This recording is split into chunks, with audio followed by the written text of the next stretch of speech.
Well otaku friends, तो आज हम बात करने वाले हैं विंड ब्रेकर सीजन 2 एपिसोड 2 के बारे में। अब तक हमने देखा कि नागुटो को बचाने के लिए आंजाए अपने क्लासमेट्स के साथ कील के अड्डे तक पहुंच जाता है। दोनों ग्रुप आपस में फाइट कर रहे होते हैं, तभी एंट्री होती है काजी की। काजी को देखते हैं कील के सारे पंटरों की फट जाती है। इसके बाद हम देखते हैं कि काजी फाइनली अब ऊपर वाले बंदे के पास पहुंच जाता है, जो कि उस टीम का लीडर भी है। वो बंदा कहता है, अच्छा तो तुम ही हो मेरे ओपोनेंट, तब तो आज काफी ज्यादा मजा आने वाला है। सुना है तुम बिल्कुल मेरी तरह ताकतवर हो, मेरी ही तरह तुम अपने बंदे को मारकर उसे समझाते हो। इसके बाद हमें उसका नाम बताया जाता है, जो कि है सिंगो।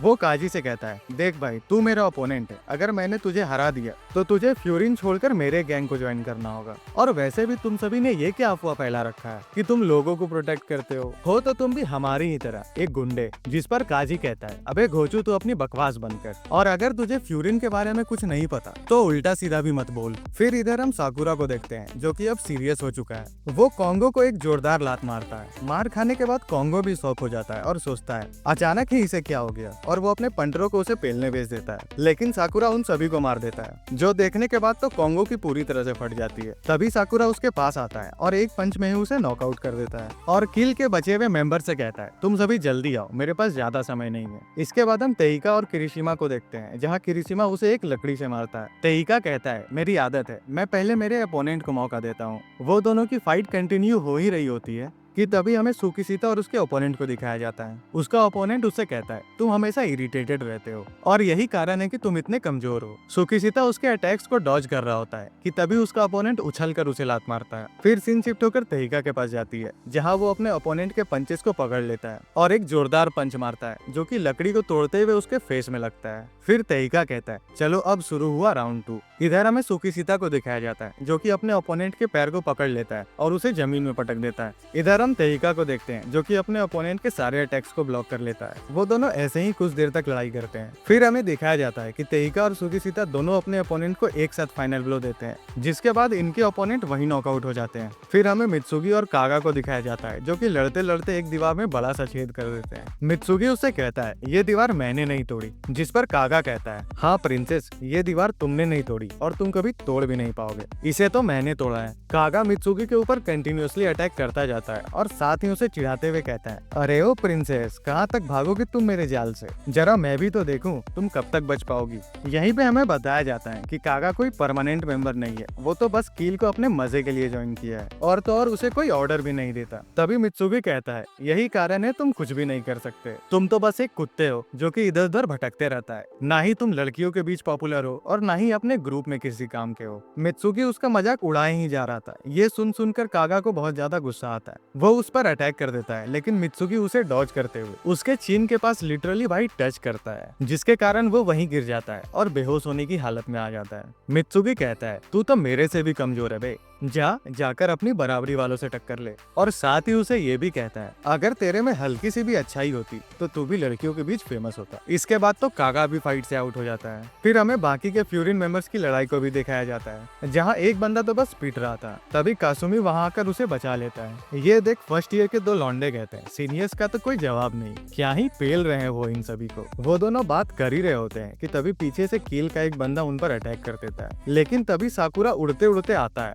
और एक जोरदार लात मारकर इसका काम तमाम कर देता है। हम देखते हैं कि साकुरा का मुंह उतरा हुआ है। बाकी के फ्यूरिन मेंबर्स भी इस चीज को नोटिस करते हैं। तभी साकुरा उन सभी से माफी मांगते हुए कहता है, नेक्स्ट टाइम से मैं अपनी फाइट में फोकस किया करूंगा, ताकि मैं जल्दी से उसे खत्म कर तुम सभी की हेल्प करने आ सकूं। इसके बाद हम देखते हैं कि वो लोग बाकी के बचे हुए मेंबर से फाइट करने जाते हैं। साकुरा लड़ ही रहा होता है कि तभी एक बंदा उसके पास से गुजरकर नीचे गिर जाता है, और उसे ऐसे फेंकने वाला कोई और नहीं बल्कि सुवो था। सुवो ने अपने अपोनेंट को अच्छे से धोया था। कील का वो बंदा कहता है, मुझे तुम्हारी आंखें पसंद नहीं, तुम मुझे ऐसे देख रहे हो जैसे मैं तुम्हारे सामने कुछ हूँ ही नहीं। वो उस पर अटैक करने आगे बढ़ता ही है कि तभी सुवो उसे एक लात मारकर उसके होश ठिकाने ला देता है। सुवो यही नहीं रुकता, वो उसे एक पंच मारने ही वाला होता है कि साकुरा उसे रोक लेता है। ये देख सुवो काफी हैरान हो जाता है और साकुरा से कहता है, इतना कुछ हो गया फिर भी साकुरा तुम इतने शांत कैसे हो। तो साकुरा कहता है, अभी उसे सबसे ज्यादा गुस्सा खुद पर आ रहा है, क्योंकि उसकी ही बड़ी बड़ी बातों के कारण आज सभी लोग इस हाल में हैं। तो इसलिए अभी हमें गुस्से से नहीं बल्कि ठंडे दिमाग से चलना होगा। ये सुन सुवो अपने मन में सोचता सोचता है कि वो कभी भी साकुरा की बराबरी नहीं कर सकता और खुश हो जाता है। इधर हम देखते हैं कि सिंगो काजी पर भारी पड़ रहा होता है क्योंकि वो एक बेसबॉल बैट से काजी पर अटैक कर रहा था। उसे ऐसी हाल में देख सिंगो बहुत ज्यादा खुश होता है और उससे कहता है, तुम कोई हीरो बनने के लिए नहीं बने हो, तुम्हारा असली नेचर तो एक बीस्ट का है, तो फ्यूरिन को छोड़ो और किल गैंग के साथ ज्वाइन हो जाओ।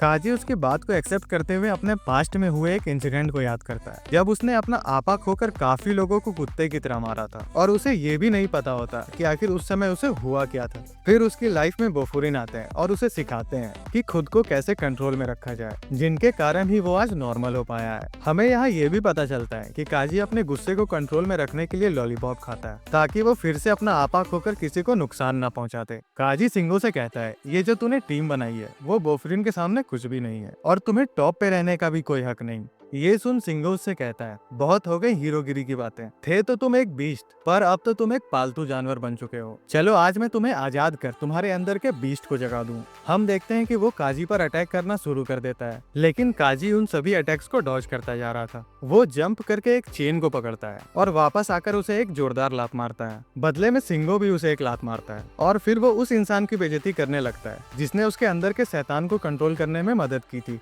ये सुनते ही काजी को बहुत ज्यादा गुस्सा आता है और उसे एक जोरदार किक मारता है जिसके कारण उसकी बेसबॉल बैट टेढ़ी हो जाती है। फिर हम देखते हैं कि काजी बहुत ही ज्यादा गुस्से में आ जाता है और उसे इस हाल में देख सिंगो खुश होते हुए कहता है, फाइनली काजी के अंदर के बीस्ट को मैंने जगा दिया है। फिर क्या, काजी उसे कुत्ते की तरह पेल कर नॉकआउट कर देता है। वो कहता है, अरे यार साकुरा के तो अभी 10 पंचेस बाकी ही थे और ये तो इतनी जल्दी हार गया। फिर हम देखते हैं कि बाकी के फ्यूरिन मेंबर्स ने किल के सारे बंदे को पेल दिया था। तभी वहाँ कासुमी और इनामोतो आ जाते हैं। वो दोनों काजी का हाथ ऊपर उठा देते हैं क्योंकि एज ए सीनियर उसे विक्ट्री अनाउंस करनी थी। ये देखने के बाद सभी लोग बहुत ही ज्यादा खुश हो जाते हैं क्योंकि उन्होंने किल के सारे मेंबर्स को हरा दिया था। इसके बाद सभी लोग अंजाई को होश में लाते हैं और उसे बताते हैं कि हमने इस लड़ाई को जीत लिया है। सभी लोग नागुटो को अंजाई से बात करने को कहते हैं। नागुटो उन सभी से पूछता है आखिर क्यों उन्होंने उसकी मदद की। तभी साकुरा उससे कहता है कि ये सभी चीजें उसने उसके लिए नहीं की, बल्कि ये चीजें उसके दोस्त अंजाई और सूचिया के लिए उसने किया है और ये लोग तुम्हें बचाने के लिए कुछ भी कर सकते हैं, मगर तुम तो उनकी तरफ देखना भी नहीं चाहते हो और तो और तुम ये भी नहीं बताना चाहते कि आखिर वो तुम्हारी मदद क्यों ना करें। और ये सब कहते कहते साकुरा नागुटो के अंदर अपने पास्ट वर्जन को देखता है और उससे ये भी पूछता है कि अभी तक उसने जो कुछ भी किया क्या उसे वो सही लगता है। नागुटो बहुत ज्यादा दुखी होते हुए कहता है, उसने बहुत ही बुरा सलूक किया है अपने दोस्तों के साथ और तो और वो किसी के दोस्ती के लायक भी नहीं है। तभी काजी उसे समझाते हुए कहता है, अभी तुम खुद की फीलिंग्स को छोड़कर अपने दोस्तों की फीलिंग्स के बारे में सोचो। फिर नागुटो उन सभी से पूछता है, इतना दयालु होने के बाद भी वो इतने ताकतवर कैसे हैं? क्योंकि उसके पिछले ग्रुप में यानी कि किल ऑर्गेनाइजेशन में तो ये कहा जाता था कि तुम सामने वाले को जितना डराओगे तुम उतने ही ताकतवर बनते जाओगे। इतना कहते ही नागुटो बहुत ज्यादा रोने लगता है और यहीं पर हमारा ये एपिसोड खत्म होता है। आई होप आप सभी ने इस वीडियो को एंजॉय किया होगा, तो लाइक और शेयर करना मत भूलना और साथ ही सब्सक्राइब भी कर ही लेना ताकि तुम्हें ऐसे ही मजेदार कंटेंट मिलते रहें।